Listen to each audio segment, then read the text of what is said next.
A chroeso I Aloni TARDIS. Fe ni wir ydi Marcus Beer.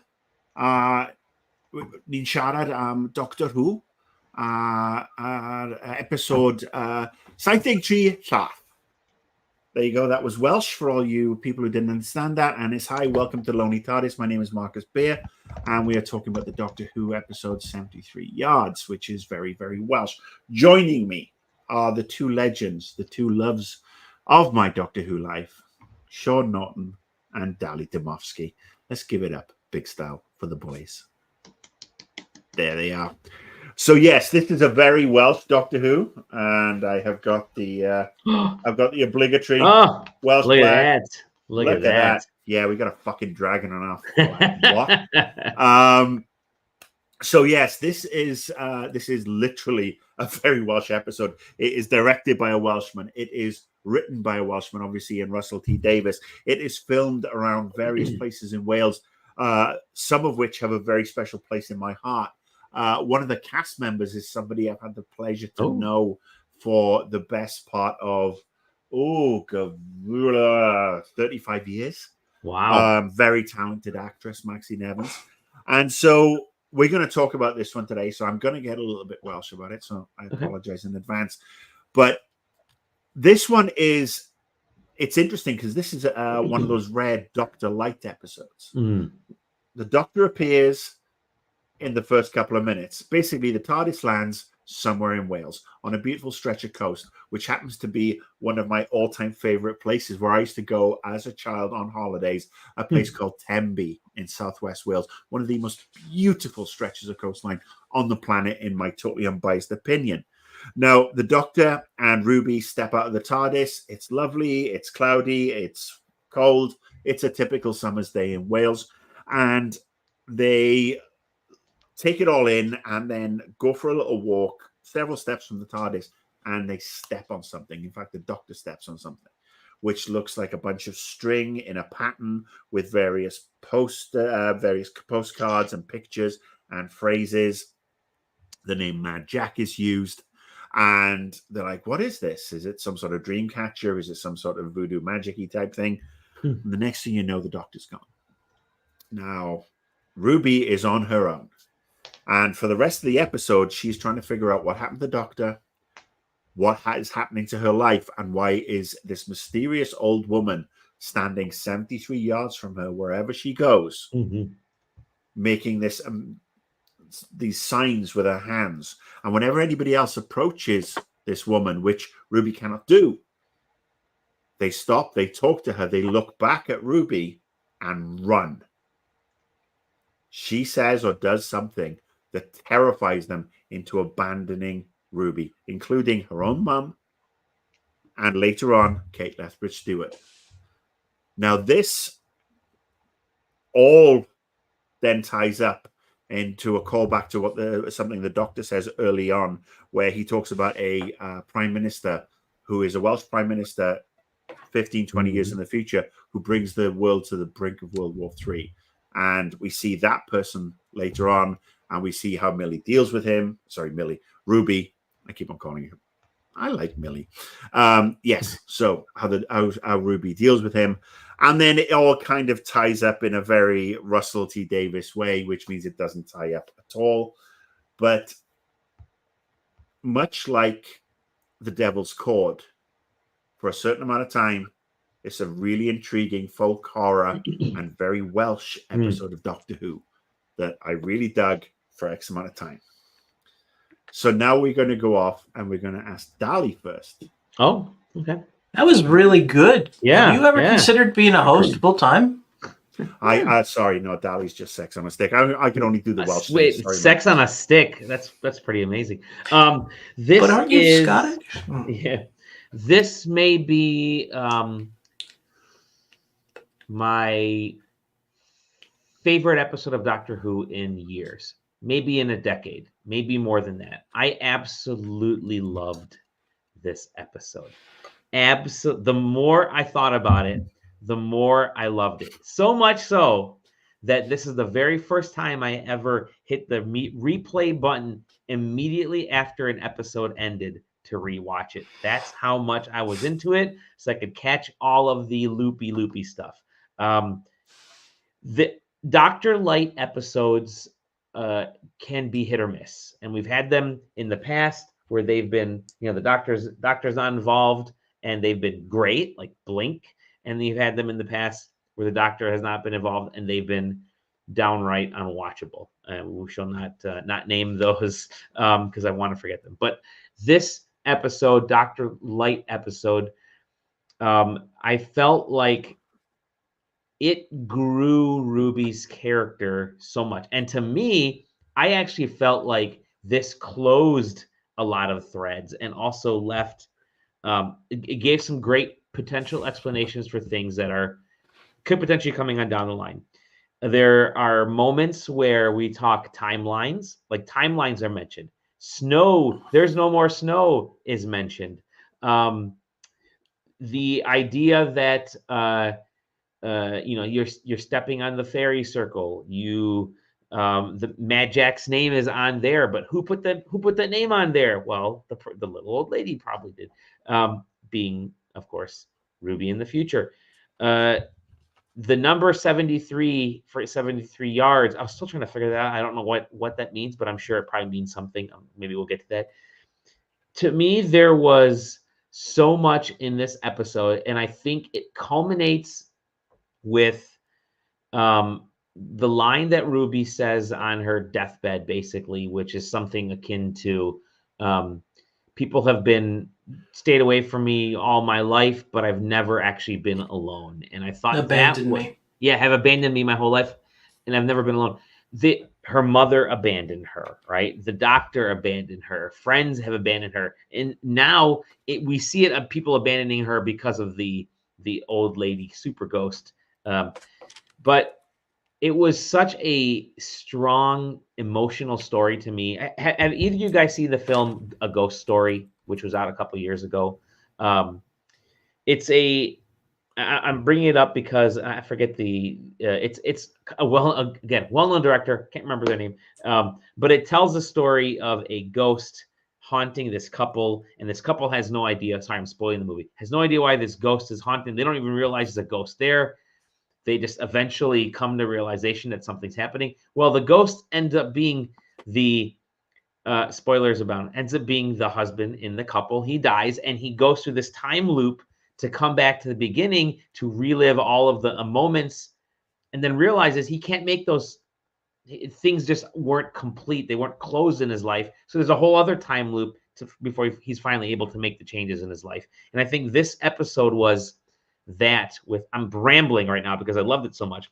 Ruby's powers in this episode came through. I think it's been explained now. She has the ability to change timelines, and I think that's going to play big into the whole timeless child stuff, because I think now we've always talked about multiverses. We've talked about how can things change. I think with Ruby, we are now able to make those necessary changes, and I freaking loved it, and I loved everything about this episode. It did not let me down. Thank you. Good night. Great show, everybody. Thank you. Great show. We'll be back next week for Bubble and Dot. Sean Ap Norton. Sean Ap Norton. By the way, Ap stands for son of. So the bad guy who is Roger Ap Gwilliam means it's like, oh, I'm Roger, son of Gwilliam. And obviously I'm not Marcus, son of Beer. Although I suppose my dad was a beer, but you know what I mean. Please carry on, Sean. Sean Ap Norton. I have no idea what you mean. I want to put a pin in the... I'm curious. You made a comment about timelines. I want to come back to that. But overall... I threw a lot at you. No, I mean, that's kind of what this episode does, man. It's deep. When I first watched it... It's a curate's egg of an episode. It's a what? A curate's egg. Look it up. Okay. It's a curated egg of an episode. My Keurig has an egg, apparently. I made coffee in the Keurig. Yes, coffee eggs. Yeah. When I first watched it, was Friday night, as they are now. And thank you guys for reminding me it was on, because I keep forgetting it's on Fridays at 7 Eastern. I didn't know that I liked it or not. I am a pretty big fan of beginning, middle, and end. And if we're going to do mystery, I like payoff. I like answers. I like knowing why that happened, or some sort of semblance. I don't expect everything to be spelled out, but something. I got none of that. Like, none of that. Even their speculation about the timeline control is still just speculation. Yes, I mean, it is. We don't know if that, and it's a great theory, but we don't know if that pertains Correct. to anything outside of whatever the hell happened here in Fairyland. So it bugged me a bunch. But here's the thing about this episode, and my wife and I have talked about this a lot. It stays with you in a way that Doctor Who doesn't always stay with you. Mm-hmm.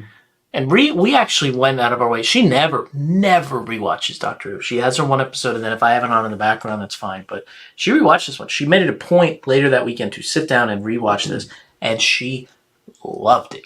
Loved it. Right. In a very similar way as you. And the more I watched it, the more I realized, I think I did too, and it's been a long time since I've seen discourse like this episode has created amongst the fans. It is thousands of comments. It is hundreds of posts. It is theories. It is, I hated it because it didn't say this. I loved it because it didn't say this. It is speculation. It is open-ended. It is amazing what this has done for conversation around the show and the episode. We don't know Jack. Like, we don't know Jack. We know one. And if you take out the thing that bugs me, which is the lack of a coherent ending, spelled out, did the fairies, were there fairies, whatever. You accept that this is a very dark story about abandonment issues and orphans and a very possible fairy tale character in Ruby who has some increasingly powerful skills. And you look at it just as a bottled sort of horror story, adventure. It's really good. Like, it's really, really good. There are things I can nitpick, but it's really good. Like, it is solid, scary Doctor Who. Okay. Yes. All right. So the first time I watched it, I was like, oh, this is good. Reminded me a lot of the Torchwood episode in season 1 where they drive to the small abandoned village and they're cannibals who have been kidnapping people off the road. It's almost like American Werewolf in London, where the pub scene. And obviously I think they wanted to recreate that. For me, the first time I watched it, I got to the end and I was like, damn it, Russell, you didn't nail the ending. And then I thought about it and went back and rewatched it. And it was subtle, but I finally got it. And I'll get to that bit in a minute. So the first thing I want to shout out is the beauty. I mean, this shows the beauty of Wales, the beauty of the coast. Gorgeous. It was gorgeous. I want to visit. Well, like I said, this is where I would spend my childhood vacations between the age of 10 and 15, 1 week a year in a little flat in Tenby. The day after my mum's funeral last year, we took my dad to Tenby because that's where we would go as a family. And it's one of Shauna's favorite places in the world too. And we took him to Tenby to say goodbye to my mum and just remember all the good times with her there.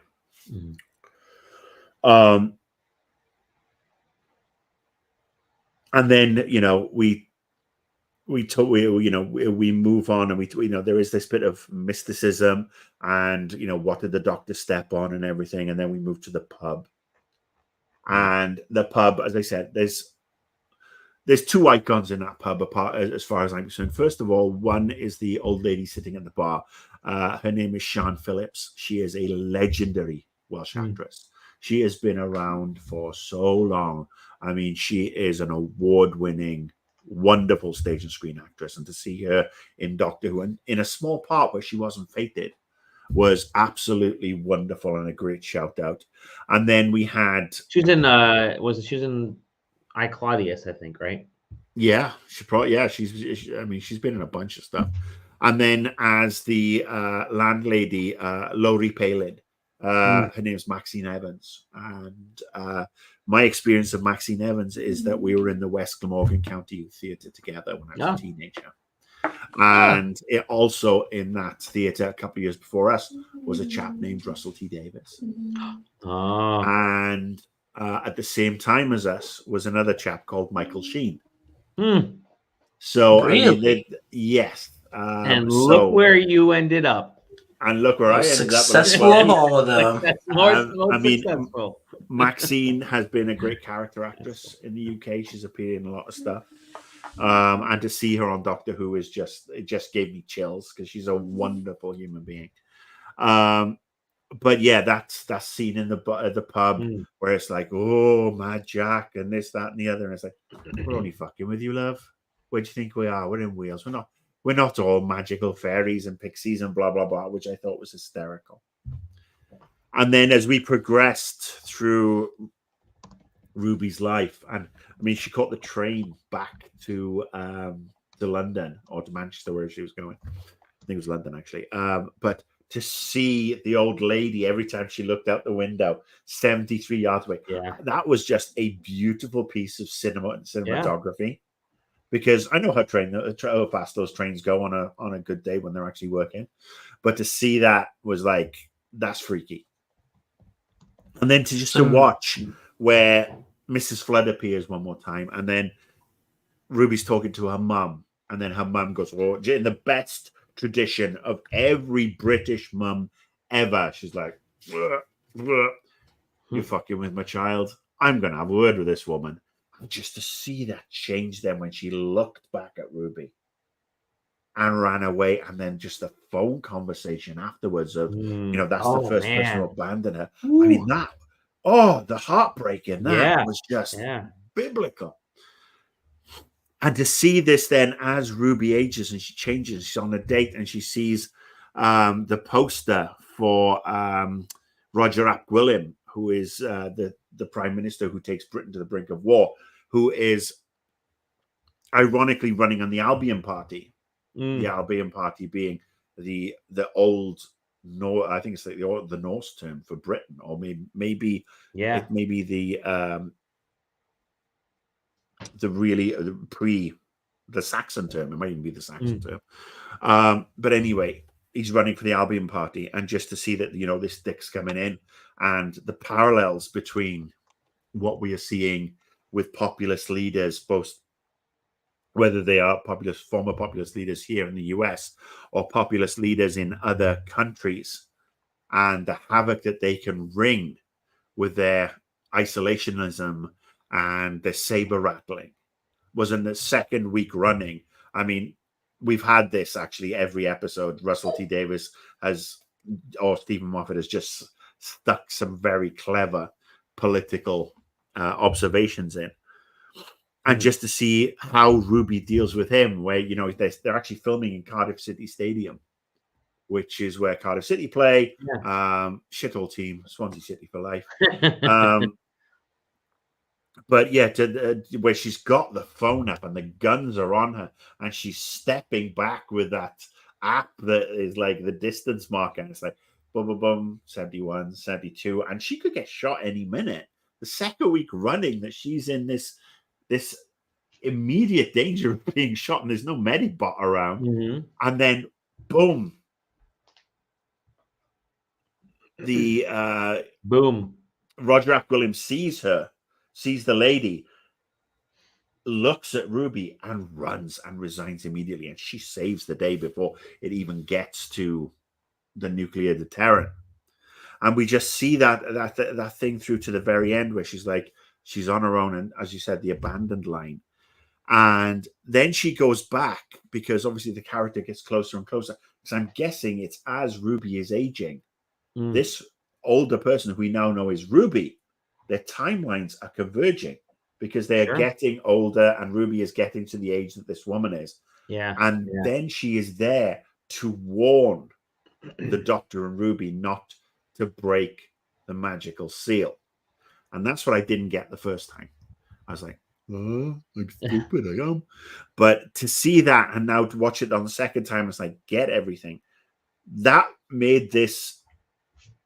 This is an episode I could have watched for 90 minutes. Sure. I could have watched them ramp up the horror, ramped up the folk aspect, really just giving us a little bit more existential dread. But the Kate Lethbridge Stewart scene, and by the way, yeah, which was my terrific. Goodness gracious, did the shit, what's her name? The actress Redgrave. Yes. Gemma Redgrave. Gemma Redgrave. Yep. Yeah. Watching that change again with once she could hear over the comms what the lady was saying, and the look from, oh, you need a job, you come see us and we can take care of this, that, and the other, to shut it down, evacuate, boom, stay away. Well, that's the only bit that's missing for me is what was said. And I'm guessing it's something along the lines of she got the Doctor removed. She removed the Doctor from the timeline. Yeah. That's the only thing I can think of for it to have that effect on Kate. But I don't know if it would have had the same effect on the other people who ran away. So that's the one thing I would like to have had cleared up. But some of the things that Kate said is she talked about the magic, talked about the salt again. Mm-hmm. And the magic and the timeline. And this is obviously, Dali, you touched on it. Sean, I know you want to touch on it. But the timeline, the universe, the fact that everything is revolving around Ruby, that she is this nexus. Yeah. And how this is going to work. Now, I'm wondering if when this might even go back to the Toy Master or the Toy Maker, when he was dicking around with everybody, if the bi-generation and everything else is all aspects of another dimension that the Doctor's been pulled into, and is part of a long game. But the magic stuff is very interesting. Supernatural. I was like, really, can't we just have proper sci-fi? But if it's done correctly, the magic aspect of good sci-fi is something that I actually now could get into. Munich called it out too, as pointed out in our comments. Yeah. Kate said they're dealing with more and more of the supernatural.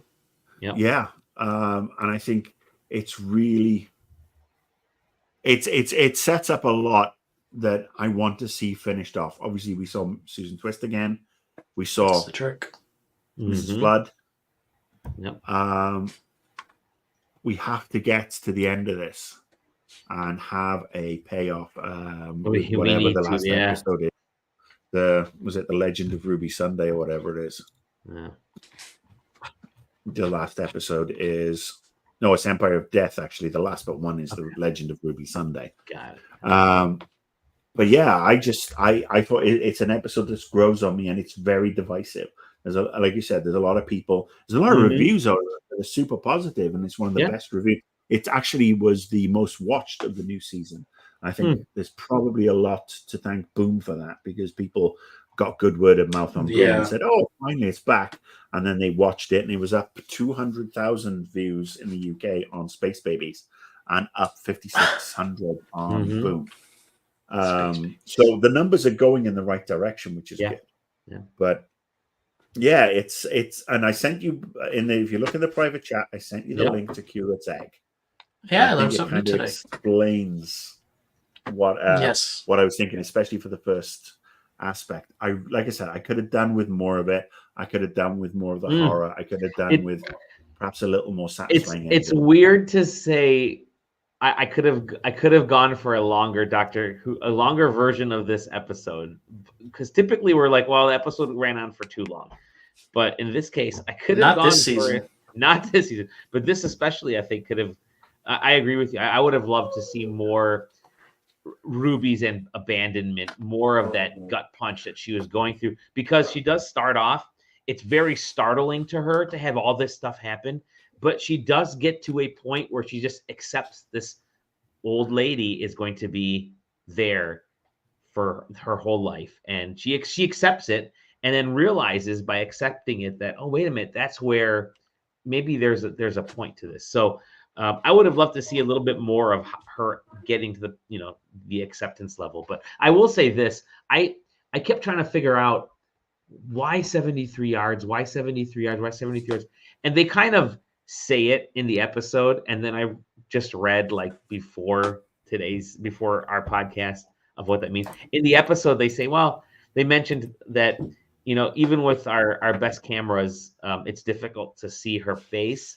And apparently Rusty Davies found that about 73 yards is the furthest you can see, the average person can see somebody's face clearly before it starts to distort. And so that's why that's all there is to it. It's like, that's why the number is 73 yards, because scientific evidence says that's about the farthest you can get from someone who still see their face. I think it also ties into the age, though.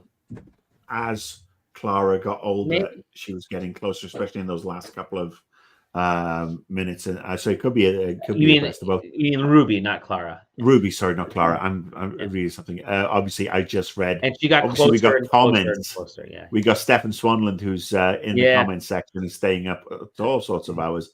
And he said, I still think she's Clara's daughter because the adoptive mother's name is an anagram for Clara. Mm-hmm. And thank you, Stefan, for being up so late, by the way. It is much appreciated. One thing I want to throw out to you was this is one of, I think, only 4 or 5 episodes where there was no intro sequence for Doctor. No, none. Correct. Yeah, it's a good point. And it worked. I was waiting for it to hit. It didn't. You're right. Yeah. I thought that worked really, really well. Yeah. And this was also the first episode that was filmed of the new season. Oh, was it? Okay. And which is crazy. Yeah. December 2022 and January 2023. So that is crazy that this is her first day on the job. Like, that's just that's amazing. It's not her first day because obviously she filmed the special, but of the season. This is her first full-time gig. Yeah. This is the first full aspect. But yeah, again, it's 2 episodes where Millie Gibson has done phenomenal work, especially after the first. She's great. Being she really is. Pickings, and her not really getting much of much meat. To have a Doctor-free episode this soon into a new season, and on the first run of the Doctor. Is pretty special, and she handled it. She held her own. Her ability to display emotion, and she's young. Millie is like 19 when she filmed, I think, this season.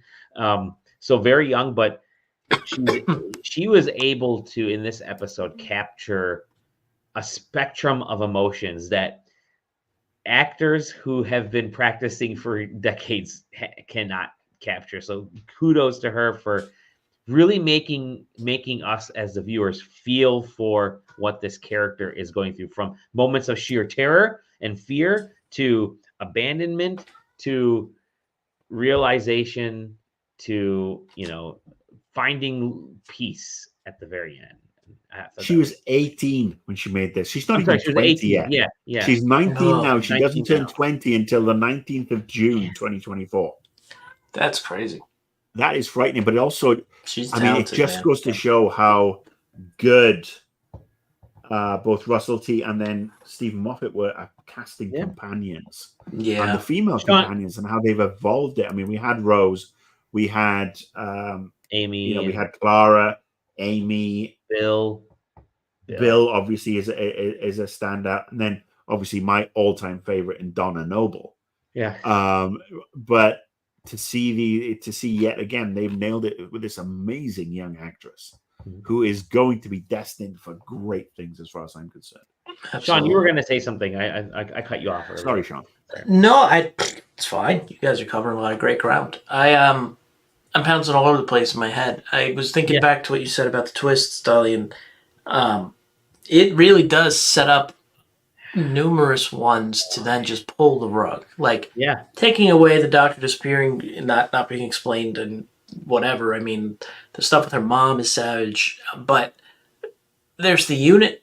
It's like, oh man, now this is going to turn into a unit episode. No, it's not. Nope. They are doing shit.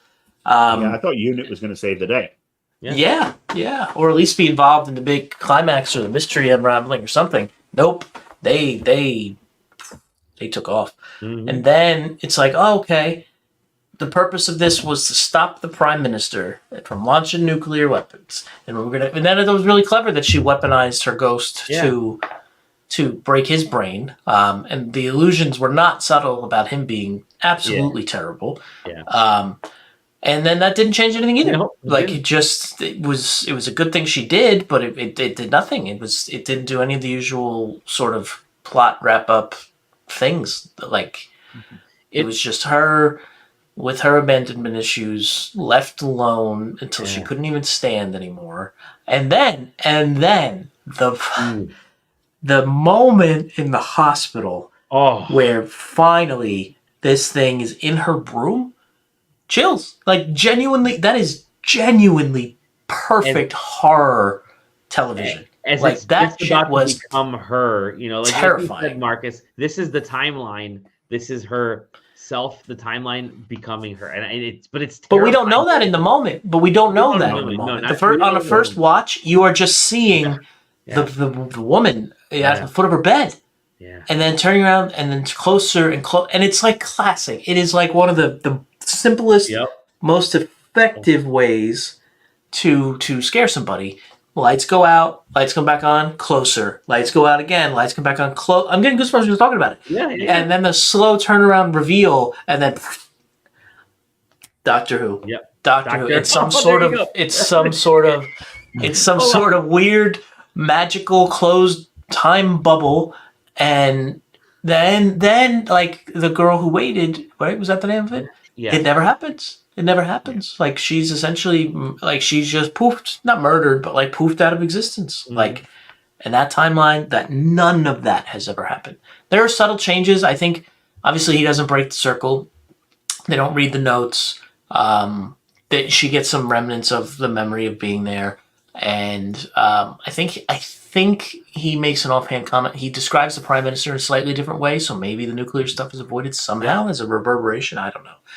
But we get no answers about how it happened, why it happened, or what she said to drive everybody crazy, any of that. Yeah. And that's the only thing that gets me. And God, did that drive me bananas. And I'm with Marcus on this. Like, I would have loved some hint. Even a hint. I would have settled for a hint. I thought maybe we were going to find out she was doing some sort of sign language. She was doing it. No, nothing. But the rest is just so good. It is just so, almost Lovecraftian in a way, and it just stays with you. It is burrowed into my brain, and it's just phenomenal. Like, to get this right after Boom, too, is like unheard of what in these last 5-10 years of Who. Fantastic. Just wonderful. And again, I mentioned it last episode. I'm sorry, really quick. I don't know what she is, and I hope to God he sticks the landing because I am in. Yeah. I am in for whatever. I don't think Pantheon, I've ever been looking like daughter of dark magic creature she's gonna turn out to be. I'm all in, and I really, really, really, really hope he sticks the landing because he's doing something. He's doing something really, really cool here. I think. I don't know if like Marcus, what you alluded to, maybe Marcus. I don't know if it's a story in a story. I don't know if they're trapped in some weird alternate reality by these ancient gods or space beings or whatever. But I'm really, really invested to see where it goes. Yeah. So Russell T. Davies did actually say the episode shows Ruby living a life of penitence and required to do something good to earn forgiveness for the Doctor's unintentional lack of respect in breaking the fairy circle. So he confirms there's fairies and there's magic. He confirms that the Doctor's gone because he broke the circle. But I think that's the thing, is that the life of penitence is what leads, what forces everybody away. She has to suffer. So whatever it is Mad Jack says, perhaps it's, they hear when they approach the woman, is their worst fear encapsulated in Ruby. And I think that's the only way I can think of it right now to try and get some sort of satisfaction. And that is different for everybody. And it's one of those things where you hear what you want to hear. Yep. Or you don't want to hear in this case. But the life of penitence and the fact that she's abandoned by everybody and she has to live her life that way to get to this stage, to get the chance to go back and rectify it. It wasn't clear. And that's the thing for a lot of dumbos like myself on the first watch. It could have done with a little bit of clarity towards the end. Where I don't want to say, you don't want to spoon feed the plot to people, but there are a lot of people who watch that go, this is really, really cool. I don't know what happened in the end. I'm not watching the show anymore.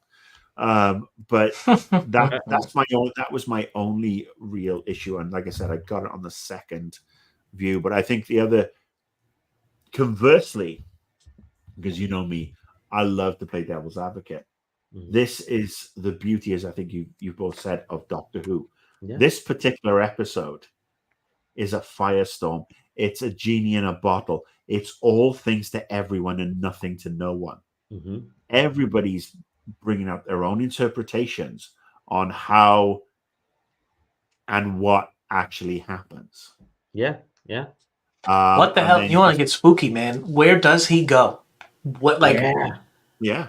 Where does he go? Seeing the TARDIS, the key not working, seeing the TARDIS. No. I actually had to build two different versions of the TARDIS to age it. They had an aged version, and then they had the original version where they had to, to make it look old. This is, he mentions the Fae, right? It's a fairy circle. It's been mentioned a couple times here and there in Who in the past. It's kind of a deep cut though, but it's that constant push into the supernatural, and that, where does the Doctor go? That's the only real disappearance that we have in this episode. Everybody else just keeps away from Ruby. He just poof is gone. It's mentioned in Torchwood as well. Yeah, the Fae is mentioned in Torchwood. So I think season 2 in particular, where there's they talk about the fairies at the bottom of the garden, and they have the pictures and this, that, and the other. And I think they have a scientific name for them too. It's interesting while you think about what the name is. There's a theory, one of the millions, I guess, that this doesn't just take out this instance of this Doctor at this time in this little pocket universe. Like the way Kate talks about it, he's just gone. Like they just think he's completely gone, like out of the time, like past, present, future. Whatever happens to him, whatever creatures or magic or whatever, like he's just gone. All incarnations, which is insanely terrifying to think about. It is. What has that kind of power? Like Welsh magic, bananas. Welsh, Welsh rated. See, don't piss us off. I'm just saying. It also, it's drawn a lot of comparisons, and I did think of this of the one of the other really good Doctor Free episodes, which was Turn Left with Donna Noble, where it all comes back to her making a left turn as opposed to a right turn to avoid traffic, and how that leads to the Doctor drowning underneath the Thames, and then the Titanic wiping out half of London and everything else, and this knock-on effect of what happens when one person makes a decision to go a different way. And I will share with you, and I know you boys know this story, but it's my own Turn Left. And this is only because last week was the 10th anniversary of when we found Spike, our dog. Now, we were going out that night to go for dinner, and we take a set route to go to that particular restaurant. I deviated for whatever reason. I just said, let's take the scenic route. That led us to finding this dog abandoned on the street. This dog that we never said we'd have a dog. We took him home. We were going to adopt him out, but we didn't. We kept him. This dog that then in 2017 got Shauna's attention when I dropped dead of a heart attack and saved my life. That was my Turn Left moment. If we hadn't gone this different route. If I'd have stuck to my traditional route, I wouldn't be here today. And that's how fine these lines are. And I think it's just the way that, again, that turn left, was such a great episode, and how this one is such a great episode. On the fine line, somebody steps on a piece of string on a coast in Tenby. And the greatest Time Lord in the history of Gallifrey is erased from existence by something. I think that's just freaking cool. And it just narrows it down. It narrows it down to the micro and how the micro affects the macro. Okay, so I think we should probably wrap it up. It is getting a little late. I know you handsome boys need your bed. I'm going to go with Dali. Dali up Stronger Together, which is obviously Stronger Together is the phrase of the Welsh national team. We won't be at Euro 2024 this year because we got deservedly beaten on penalties by an excellent Polish side, but the boys did well. So, Dali, how many Welsh pubs out of 5 are you going to give this episode? I'm going to give it a 10 out of 5, if it's possible. Otherwise, it's a 5 out of 5. I loved it. It's one of my favorite episodes in a long time. Yep. Well, there you go. And Sean at Norton, Shemai Cariad, let's give me your Welsh scary pubs out of 5. 4.5. 4.5. Okay. I am actually going to go with Sean. I'm going to go with 4.5 because I didn't quite get it on the first run through, and I needed a second. I think it just needed that inch of clarity that would have made it. I think it would have elevated it. Although obviously, I understand why the conjecture and the conversation that has been inspired by this episode is a great thing for Doctor Who, and long may it continue, because obviously, we want people talking about it and not ignoring it. But I think let me see. You guys gave a 4 to 5. Let me see if I can phrase this correctly and tell me how far off I am in actually phonetically saying this. Riddick Chin Walgoff. Does that mean anything to you? It translated to "you are crazy" in Welsh on Google Translate, so whatever that means. But I think you are both crazy. That's fine. That's totally fine. You know what's crazy is this is the 3rd time this season stepping on something has resulted in stumping bad. Yeah, that's true. And I don't know if we're going somewhere with that or if it's just a silly coincidence, but yeah, landmines, butterflies, and fairy circles so far. Okay, so and it's the first time the plot 2 weeks running. Yeah, back to back. The Doctor should look where he's fucking going. Seriously. So you are crazy in Welsh. Do you want to repeat that to me, Dali? Nope, not anymore. Okay, so what it actually is Rydych chi'n Walgoff. Okay, Rydych chi'n is you are, and Walgoff is double L is crazy. So I don't know if you can hear this. Yeah. That's why Google Translate has a button underneath where you can actually hear I can't hear it because you have your Apple head. You cannot hear it. Okay. So it says ridiculous. We'll survive. Can't hear from a distance. We'll get close to him. He'll say something in Welsh and we'll run away. Never want to talk to him again. That's what it was. You can only hear it from 73 yards away. That's what it was. The old lady was saying 4 out of 5. 4 out of 5. But I gotta say, 2 bangers in a row. Yeah. 2 bangers. Next week is Bubble and Dot. Let's see what that is. I thought initially it was copy rhyming slang or something. I have no idea what it's going to be. It's something about cancel culture, something about social media. So I think there's going to be some quite heavy social commentary in there. Stephen Swanland again. When he played Nino Cooney, I kept hearing Marcus's voice when Drippy talked. Drippy's the sidekick in the very excellent game Nino Cooney, which is a really good JRPG.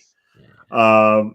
So yes, that's it for this week. Thank you for tuning in to a very Welsh episode of the Lonely TARDIS. I thank my American cousins, my American Macedonian cousins, because obviously we are a melting pot here.